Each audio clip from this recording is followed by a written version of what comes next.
We also have a weighted vest. This is used a lot of the times in the classroom with occupational therapists, but there's no reason why you can't make one for home as well. We put small packets of beanbags in this vest, which makes it a little bit heavier for that added proprioception input to the child's body. They can wear this in the morning if they're a little excited or anxious about maybe transitioning to school or getting on the bus, or when you know something's difficult for the child and you know that pressure or deep pressure helps calm them, then you can put this on them. Kids with ADHD or autism want to be independent. Try Goalie, the visual scheduler that guides them through routines so you don't have to. Goalie, reinventing routines. You can make fun materials, whatever their favorite characters are, favorite colors, so that the child is more likely to wear it. You must follow all safety instructions in securing an indoor swing support bar and attaching equipment. Never leave a child unattended. Consider using helmets, floor mats, and clear the surrounding area. You must use appropriate spotting and safety techniques. Please read and follow all the manufacturer's instructions. These demonstrations are provided by a trained therapist. Indoor swings may be used to provide linear movement, which helps a child's vestibular sensory processing. This swing is a hammock swing that the child can lay in individually or with pillows and blankets for added deep pressure. Swinging provides a fluid movement to the body's systems and establishes a calming sense for a majority of children. 15-minute sessions on the swing a few times a day can become a soothing routine for children. It is okay for the child to sit in the swing and do other activities if they are comfortable in this homemade cocoon. You can do fun activities in this swing such as reading a book and even homework using a lap board. Sometimes this movement and relaxing environment can help a child focus on their homework.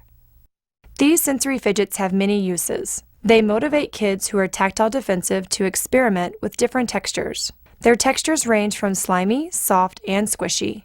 You can put baby powder on them to change their texture. For families living with ADHD or autism, preventing meltdowns is everything. Goalie reduces stress by enabling kids to complete routines independently.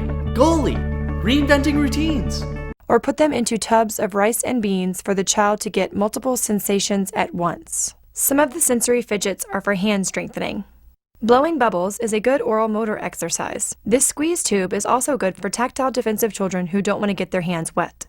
Therapy sand is a great medium for working on finger and hand strength. It can also be used in a bucket or a deep table to work the entire upper extremity and abdomen. Children get quite creative with sand, and it can also provide tactile input. This wiggle seat is great for kids to sit on while working on a tabletop activity. These beanbags are different textures for children to feel. They're different sizes and weights. Beanbags are great to use for strengthening, bilateral hand coordination, attention to task, problem solving, organizational games, and visual perception. When finger painting, make sure you use non-toxic paint so they are safe for your child. Painting with paintbrushes is a great fine motor and visual motor activity. This helps with fine motor skills as the child paints in different strokes with the brush and holds it with a functional grasp.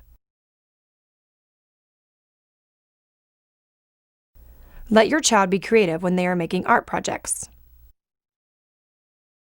If your child will touch the paint, using their fingers gives them great tactile feedback. Sometimes children are unsure of touching sticky or gooey things, and finger painting can be a motivating and fun way to help desensitize them to begin touching these types of media. They can start with just their fingers and then move up to getting their whole hand in the paint.